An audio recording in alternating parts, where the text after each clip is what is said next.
Welcome بیٹا، السلام علیکم. Grade second year آج کا ہمارا جو میں ہوں آپ کی لیکچر جی سیدہ کنیز فاطمہ. آج ہم لوگ جو ہے اپنی پاکستان اسٹڈیز کی بک میں یونٹ نمبر 6 میں لیکچر نمبر 2 کریں گے.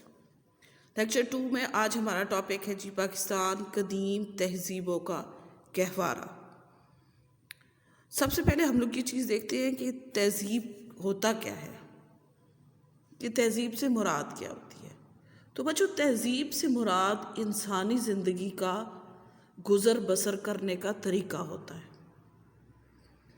اور تہذیب کا جو تعلق ہوتا ہے وہ انفرادی، یعنی کوئی اکیلا نہیں ہوتا بلکہ اجتماعی ہوتا ہے.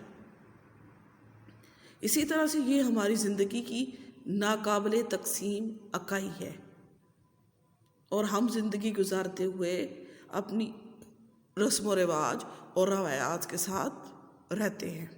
یہ ہماری جو ہوتی ہے تہذیب ہوتی ہے.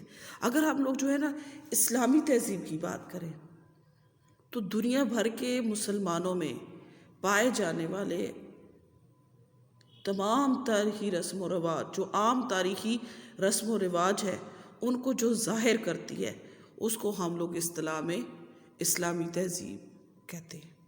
ٹھیک ہے، یہ تو تھا تہذیب. ثقافت کے بارے میں آپ کو بتا دیا تھا میں نے کہ یہ کہ آپ کے جو ہے وہ ثقافت کیا چیز ہوتی ہے. ثقافت کے آپ کے بارے میں میں نے آپ کو پہلے اس کے بارے میں جو لیکچر تھا اس میں بتایا تھا کہ ثقافت سے مراد کسی معاشرے کے افراد کا طرز زندگی اور تمدن کا حسن ہوتا ہے. یعنی تہذیب اور ثقافت ایک دوسرے کے لیے لازم و ملزوم ہوتے ہیں. تو یہاں پر آج ہم پڑھ رہے ہیں پروفیسر ٹائن بی کے بارے میں اور تہذیب و ثقافت. پروفیسر ٹائن بی کے بارے میں آپ کو یہ بتاتی چلو بیٹا کہ جو professor doctor Arnold Toynbee تھے وہ تہذیبوں اور ثقافتوں کے حوالے سے ایک بہت بڑا جانا پہچانا نام تھا. یہ انہوں نے بہت زیادہ ریسرچ کی، تقریباً انہوں نے 26 کے قریب تہذیبوں اور ثقافتوں کا مطالعہ کیا، اور انہوں نے اپنی ایک جو ان کی شرح آفاق تصنیف تھی، انہوں نے کتابیں بھی لکھی. جن میں سے سب سے مشہور تھی وہ تاریخ کا مطالعہ یعنی اسٹڈی آف ہسٹری. اس کی 12 جلدیں شائع ہوئی ہیں. جو پہلی جلد تھی وہ 1934 میں، جبکہ جو 12ویں اور آخری جلد تھی وہ 1961 میں شائع ہوئی. تو یہ تو اب جب انہوں نے تہذیبوں کا اور ثقافتوں کا مطالعہ کیا، دیکھیں 26 تہذیبوں کا مطالعہ کرنا بہت بڑی بات ہوتی ہے. تو اس کے دوران جو ان نے کیا کہ کچھ انہوں نے سوالات اٹھائے. سوالات ان میں سے کیا تھے؟ کہتے تہذیبوں کی ابتدا کیسے ہوتی ہے، ان کا ارتقاء کیسے ہوتا ہے، اور ان کا زوال کیسے ہوتا ہے. خود ہی انہوں نے کوشچن کیے، پھر انہوں نے اپنے نظریے کے مطابق خود ہی انہوں کے جواب بھی دیے. اب سوالات دیکھیں کون کون سے اور جوابات بھی دیکھتے ہیں. یہاں پہ کہہ رہے ہیں تہذیبوں کی ابتدا کیسے اور کیوں ہوئی، پہلا سوال. دوسرا، تہذیبیں کیوں اور کیسے ترقی کرتی ہیں. تیسرا، تہذیبوں کا زوال کیوں اور کیسے ہوتا ہے. تو یہاں پہ کہہ رہے ہیں ٹائن بی کے مطابق تہذیبیں اور ثقافت مشکل حالات میں جنم لیتی ہیں، اور انہی حالات میں یعنی مشکل حالات میں ہی ترقی کرتی ہیں. اور جب کوئی مسئلہ درپیش ہو جاتا ہے، کوئی چیلنج درپیش ہو جاتا ہے، کوئی اس کے ساتھ کوئی دوسری تہذیب ایسی ہوتی ہے جس کا ٹکراؤ اس کے ساتھ ہو جاتا ہے، تو اگر یہ اس کو صحیح طریقے سے جواب دے دیتی ہے تو پھر کیا ہوتا ہے کہ یہ جواب دے دیتی ہے تو پھر یہ ہوتا ہے کہ یہ تہذیب کامیاب ہو جاتی ہے. اگر وہ یہ اس کو جواب نہیں دے پاتی تو وہ تہذیب خود بخود ختم ہو جاتی ہے. اور یہ جو فارمولہ ہوتا ہے ان کے نظریے کے مطابق اسے للکار اور جواب کا نام دیا گیا ہے.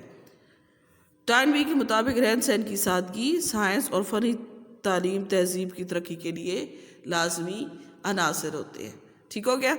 اب آگے کہتے ہیں کہ ٹائن بی کے مطابق ہم مختلف تہذیبوں کا جائزہ لیتے ہیں. تو سب سے پہلے آپ کے پاس آ جاتے ہیں کہ کہہ رہا ہے کہ پاکستان جس خطے میں واقع ہے اس کو قدیم زمانے میں ہند کہا جاتا تھا. ٹائن بی کہتا ہے کہ نے اسے کہا کہ یہ ابتدائی تہذیبوں کا گہوارہ ہے، جبکہ ماہر آثار قدیمہ اور علم عمرانیات بھی اس بات کو مانتے ہیں کہ دنیا کی قدیم ثقافتیں جہاں مصر اور یونان میں تھی، وہاں ہندوستان میں بھی قدیم ثقافتیں تھیں، جن میں مشہور ہمارے پاس گندھارا کی اور وادی سندھ کی تہذیبیں ہیں. ہمارے پاس بھی جو ہے بہت مشہور گندھارا کی اور وادی سندھ کی تہذیبیں ہیں. اگر ہم مشہور اس کا سیاح تھا، چین کا ایک مشہور سیاح تھا جس کا نام تھا زائر ہیون سانگ، جو کہ 7ویں صدی عیسوی کی ابتدا میں گندھارا میں آیا. گندھارا جو ہے اس میں آیا تو گندھارا جو ہے کی ریاست جو تھی وہ دریائے سندھ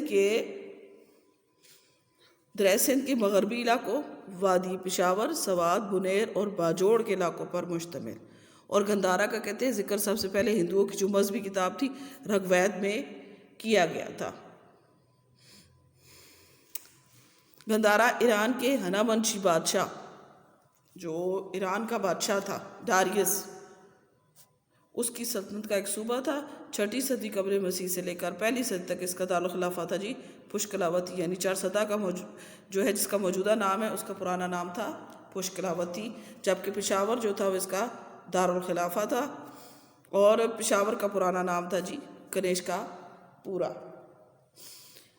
عام خیال کیا جاتا ہے کہ ٹیکسلا بھی گندھارا کا دارالخلافہ رہا، لیکن یہ بات درست نہیں ہے. پورے دور میں ٹیکسلا کبھی بھی گندھارا کا دارالخلافہ نہیں، بلکہ یہاں بدھ مت کی تعلیمی یونیورسٹی کی وجہ سے ٹیکسلا نے بہت اہم مقام حاصل کیا. یہاں بدھ مت کی بہت بڑی تعلیمی یونیورسٹی قائم تھی. اچھا، گندھارا فن جو ہے اس پر ہندوستانی، یونانی، رومن اور ایرانی فنکاروں کا بہت اثر تھا. 1 صدی عیسوی میں یہ بہت پروان چڑھا. اس کا مقصد کیا تھا؟ بدھ مت کی تعلیم کا پرچار کرنا، جس کو بتوں کی شکل میں مختلف اشیاء سے بنایا گیا. ان بتوں کو خانقاہ اور سٹوپاز وہ ہے نا جو چاروں طرف سے بالکل پلین ہوتا ہے، اور اس کے اوپر بتوں کو پہلے درمیان میں بڑا بت ہوتا ہے اور سائڈ پہ چھوٹے چھوٹے سے بت بنائے جاتے ہیں. یہ سٹوپے پورے گندھارا میں ہزاروں کی تعداد میں بنائے گئے. ان میں چند ابھی بھی سوات میں ہیں جن میں گوتم بدھ کی زندگی کے مختلف پہلوؤں کو اجاگر کیا گیا. اس کے مختلف نمونے جو کہ تخت بھائی، سری بیلول مردان اور شاہ جی کی ڈھیری پشاور سے حاصل کیے گئے. پشاور میوزیم میں نمائش کے لیے رکھے گئے. اگر ایک طرف ٹھیک ہے یہ اس میں نمائش کے لیے رکھے بھی گئے. اب ایک اور چیز آپ کو بتاؤ کہ گندھارا آرٹ کیا چیز ہوتی ہے. گندھارا کی جو آرٹ ہے پنجاب اور سرحد کے ان علاقوں کو جو اس وقت راولپنڈی اور پشاور کے گرد و نواح میں واقع ہے، قدیم زمانے میں گندھارا کا نام دیا جاتا تھا. آج سے 2-2.5 ہزار سال پہلے یہاں بلند پایا تہذیب پروان چڑھی، جو اسے گندھارا کی تہذیب کہا جاتا ہے، جس کے فنون لطیفہ بالخصوص فن سنگ تراشی نے ساری دنیا میں شہرت حاصل کی. اور گندھارا کا جو ثقافتی مرکز تھا، جو تعلیمی مرکز تھا، وہ ٹیکسلا تھا. ٹھیک ہو گیا. گندھارا کے بارے اب کہتے ہیں کہ جس طرح یہ تہذیب تھی، اسی طرح پاکستان کے شمال مغربی علاقوں میں گندھارا تہذیب پروان چڑھی، تو دوسری طرف پاکستان کے دوسرے علاقوں میں دوسری تہذیبیں آئیں، جن میں مشہور ہمارے پاس ہڑپا اور سندھ کی موجوداڑوں کی تہذیبیں ہیں. اب آپ کو یہ بتاؤ کہ وادی سندھ سے مراد جو ہے وہ علاقہ ہے جہاں دریائے سندھ اور اس کے معاون دریا اسے سیراب کرتے ہیں، اور اس کا موجودہ نام جو ہے وہ ہے پاکستان. ٹھیک ہو گیا.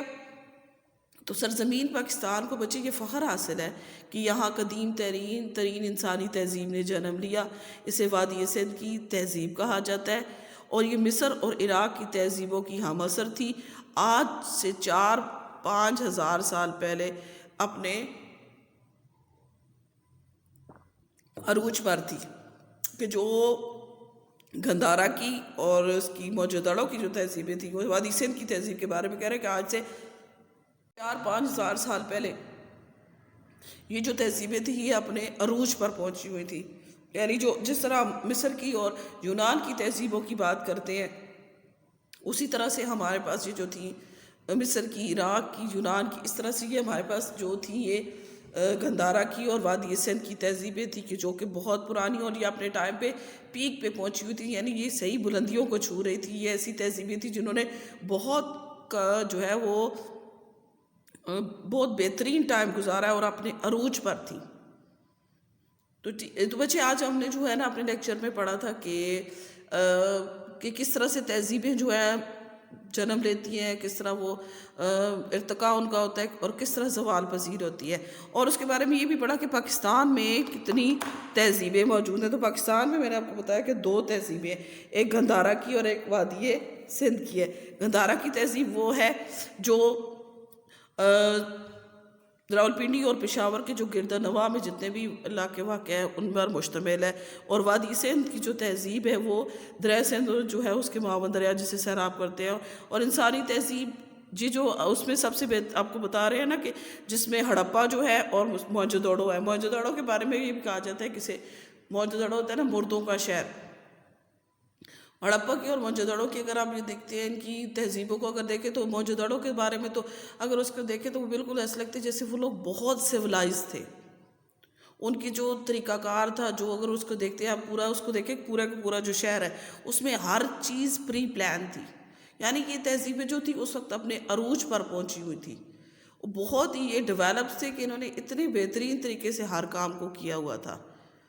تو یہ تھا جو آج ہم نے پڑھا وہ تھا گندھارا اور وادی سندھ کی تہذیبوں کے بارے میں. انشاءاللہ نیکسٹ لیکچر میں بچے ہم لوگ جو ہے آگے پاکستانی جو جتنی بھی ہیں ثقافتیں ان کے بارے میں پڑھیں گے. تو امید ہے بچے آپ کو سمجھ آئے گی. اگر کوئی بھی ڈیفیکلٹی ہوئی تو کمنٹس میں ضرور لکھیے گا. اوکے بچے, اللہ حافظ.